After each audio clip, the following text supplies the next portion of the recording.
আসসালামু আলাইকুম, hello everyone. আশা করি আপনারা সকলে ভালো আছেন। Welcome back to in my new video. তো আপনারা অনেকেই থাম্বনেল দেখে ক্লিক করছেন এই ভিডিওতে, যাতে করে আপনারা এরকম একটি প্যাটার্ন তৈরি করতে পারেন। তো আপনারা যারা এরকম একটি প্যাটার্ন তৈরি করতে আগ্রহ, তো আজকের ভিডিও তাদের জন্য অনেক হেল্পফুল হবে। এন্ড এই ভিডিওতে আমি আপনাদেরকে একদম ভেঙে ভেঙে বুঝাই দিচ্ছি যে কিভাবে আপনারা এরকম একটি প্যাটার্ন তৈরি করতে পারবেন। জাস্ট এইরকম একটি প্যাটার্ন না, আপনারা আমি যেভাবে প্যাটার্ন তৈরি করছি এই ওয়েটা ফলো করে আপনারা আপনাদের ক্রিয়েটিভ আইডিয়াটাকে কাজে লাগিয়ে আরো এর থেকে ভালো আপনারা প্যাটার্ন তৈরি করতে পারবেন। শুধুমাত্র আপনাদের থিঙ্কিংটাকে কাজে লাগাতে হবে, এন্ড আপনাদের মনে মনে ভাবতে হবে, বুঝতে হবে যে আমি কি ধরনের প্যাটার্ন তৈরি করতে চাচ্ছি। আমি তো শুধু আপনাদেরকে জাস্ট ওয়েটা বলে দিলাম। তো এত কথা না বলে চলুন ভিডিওটা শুরু করি এন্ড জাম্পিং দ্য ভিডিও দেখি কিভাবে প্যাটার্নটা তৈরি করলাম। Let's start. তো প্রথমে আপনারা আপনাদের কম্পিউটার থেকে অ্যাডোবি ইলাস্ট্রেটরটি ওপেন করে নেবেন। তারপর ক্রিয়েট নাও থেকে আপনারা এখান থেকে আপনারা একটি অ্যাসপেক্ট রেশিও সিলেক্ট করে দেবেন। তো আমি সিম্পলি এখানে 1000 পিক্সেল বাই 1000 পিক্সেল দিয়ে নিতেছি, মানে এক স্কোয়ার বক্সের শেপ আমি নিয়ে নিলাম। তো আপনারা আপনাদের প্রয়োজন অনুযায়ী একটা অ্যাসপেক্ট রেশিও নিয়ে নেবেন। দেন তারপর এখান থেকে রেক্ট্যাঙ্গল টুল সিলেক্ট করে জাস্ট এখান থেকে একটা কন্ট্রোল, অবশ্যই কিবোর্ড থেকে শিফট প্রেস করে একটা বক্স ক্রিয়েট করে নেবেন, মানে শেপ একটা ক্রিয়েট করে নেবেন। দেন শেপের কালার দিয়ে দেবেন ব্ল্যাক অ্যান্ড স্টক দিয়ে দেবেন নন। তারপর একটু জুম করে নেবেন। জুম করার পর এই টুলটা সিলেক্ট করে নেবেন, যেটা নাম হচ্ছে কার্ভাটার টুল। দেন এটা সিলেক্ট করার, আচ্ছা এর আগে কিছু কাজ আছে, সেটা হচ্ছে আবার শিফট প্রেস করে আপনার এই যে উপরে এখানে মাউসের কর্সারটা নিয়ে আসলেই দেখবেন এটা 315 ডিগ্রিতে মুভ হয়ে যাবে। দেন কার্ভাটার টুলসটি সিলেক্ট করে এটাকে আপনারা হালকা ভিতরের দিকে নিয়ে যাবেন, দোনো সাইড থেকে হালকা, বেশি না কিন্তু। অ্যান্ড এটা আপনারা যত ভালোভাবে করতে পারবেন আপনার শেপটা দেখতে তত ভালো হবে। দেন উপর থেকে হালকা উপরে উঠিয়ে নেবেন, হালকা, বেশি না। দেন এটাকে আপনারা সিম্পলি একটু নিচে নেমে দিবেন। দেন আবার জুম আউট করে জাস্ট এটাকে ধরে অল্ট প্রেস করে একটা কপি করে দিবেন। কপি করা কিন্তু খুবই সিম্পল, জাস্ট অল প্রেস করে ড্র্যাগ করলে কপি হয়, অথবা control C and control V, just copy হয়ে যাবে। দেন নিচের যে টানবেন, নিচেরটাকে 180 ডিগ্রিতে রোটেট করে দিবেন। তো 35 ডিগ্রিতে রোটেট করার পর 180 ডিগ্রিতে দেন দুইটাকে কন্ট্রোল এ প্রেস করে সিলেক্ট করে নেবেন। সিলেক্ট করার পর ইফেক্টে যাবেন। ইফেক্ট থেকে এই যে ডিস্ট্রয় অ্যান্ড ট্রান্সফর্ম যে অপশনটা দেখতে পাচ্ছেন, এখান থেকে ট্রান্সফর্ম আসবেন। দেন এখানেই হচ্ছে মেন কার্সর যেটা।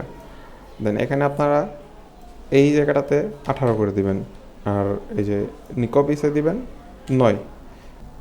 অবজেক্ট থেকে যে এটাকে এক্সপ্যান্ড করে দিতে হবে। এক্সপ্যান্ড করার পর সিম্পলি আবার আপনার ট্রান্সফর্মে যাবেন, অ্যান্ড এখান থেকে সেম ওই ট্রান্সফর্মে যে আবার এটাকে এই হরিজেন্টাল ভার্টিক্যালটা একটু কমিয়ে দিতে হবে, তাহলে এটার এই পাতগুলো আবার উপরে যাবে না। মানে এটাকে আমি আবার কপি দিব। সিম্পলি এটা 18 করে দিই আমি। 18 করার পর আবার ডিগ্রিটা এটা পরে সেট করতেছি, জাস্ট প্রিভিউ দেওয়ার পর এই দেখতে পাচ্ছেন আপনারা পাতগুলো কিন্তু আগেরটা নিচে এসে গেছে, আর আগের পজিশনে যেটা ছিল এটা একটা কপি হয়ে গেছে। এটাকে যদি আমি সিম্পলি 20 করে একটা রাখি আর এটার আবার প্রিভিউ দেই, তাহলে দেখতে পাচ্ছেন একটা সুন্দর প্যাটার্ন তৈরি হয়ে গেছে। অ্যান্ড এটা আমি ডিগ্রিটা আরেকটু যদি ঘুরিয়ে দেই, তাহলে এটা সুন্দর একটা ইলিউশন তৈরি হয়ে গেছে। এখন একটা ইলিউশনটা আপনারা যত জুম করবেন এটা দেখবেন ঘুরতে থাকবে। এটাকে আবার কন্ট্রোল জি দিয়ে অল গ্রুপ করে জাস্ট এটার কালারটা আপনারা এখান থেকে গ্রেডিয়েন্ট করে দেবেন। গ্রেডিয়েন্ট করার পর সিম্পলি আপনারা এখান থেকে জাস্ট আপনাদের পছন্দ মতো কালার সিলেক্ট করে দেবেন। তো আমি একটা কালার দিয়ে নিই আপনাদের দেখানোর জন্য।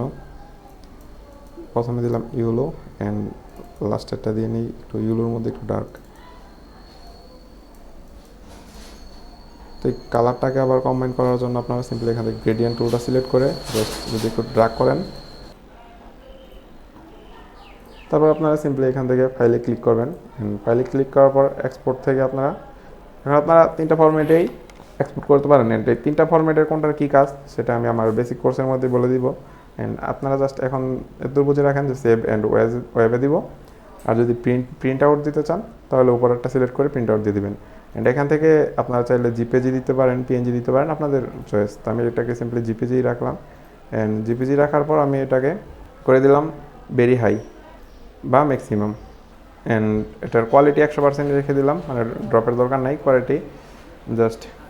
তারপর আমি এটাকে যদি সেভ দেই, অ্যান্ড এখন এটা আমার এখান থেকে এটার নাম সিলেক্ট করে দিয়ে জাস্ট একটা আমি, তাহলে এটা আমি আমার ফাইলের মধ্যে আমি যেখানে সেভ করবো এখানে পেয়ে যাবো সিম্পলি এটা। তো যে আমি একটু আগে যে এই প্যাটার্নটা তৈরি করলাম সেটা আমার কম্পিউটার সেভ হয়ে গেছে, অ্যান্ড এটা হচ্ছে সেই প্যাটার্ন। অ্যান্ড এই একটা প্যাটার্ন আপনারা কাজে লাগিয়ে জাস্ট ওইখান থেকে আপনারা এই ডিগ্রিগুলোকে চেঞ্জ করে অ্যান্ড এটার সাইজ একটু বড় ছোটো করে এই সেম প্যাটার্ন দিয়ে আপনারা অনেক কিছু তৈরি করতে পারবেন। অ্যান্ড এটা তো আমি দেখালাম একটা, আপনারা এখন ক্রিয়েটিভিটিকে কাজে লাগিয়ে জাস্ট আপনারা অনেকগুলো তৈরি করতে পারবেন। বাট আমি যদি আপনাদেরকে শুধু এটা কীভাবে বানাইছি এটা কিছু না বলে যদি দেখা দিতাম, তাহলে আমার ভিডিওটা হয়তো 2 মিনিটের হয়তো অ্যান্ড আপনারা কিছুই শিখতে পারতেন না। তো আমি যেহেতু আপনাদেরকে এখন বলে বলে দেখাইছি যে কোনটা কী কাজ, তো আমি আশা করি আপনারা এটা যদি প্র্যাকটিস করেন তাহলে অনেক কিছুই শিখতে পারবেন। তো এই ছিল আজকের ছোট্ট ভিডিও, অ্যান্ড ভিডিওটি যদি ভালো লাগে অবশ্যই সাবস্ক্রাইব করে চ্যানেলটি বড় করার দায়িত্ব আপনাদের, যেহেতু আপনাদের ফ্যামিলি। তো এটাকে ছোটো রাখলেও পারেন না বড় করলেও পারেন। আজকের ভিডিও পর্যন্তই, ভালো থাকবেন, নিজের খেয়াল রাখবেন, প্রিয়জনদের খেয়াল রাখবেন, নামাজ পড়বেন 5 ওয়াক্ত। আল্লাহ হাফেজ।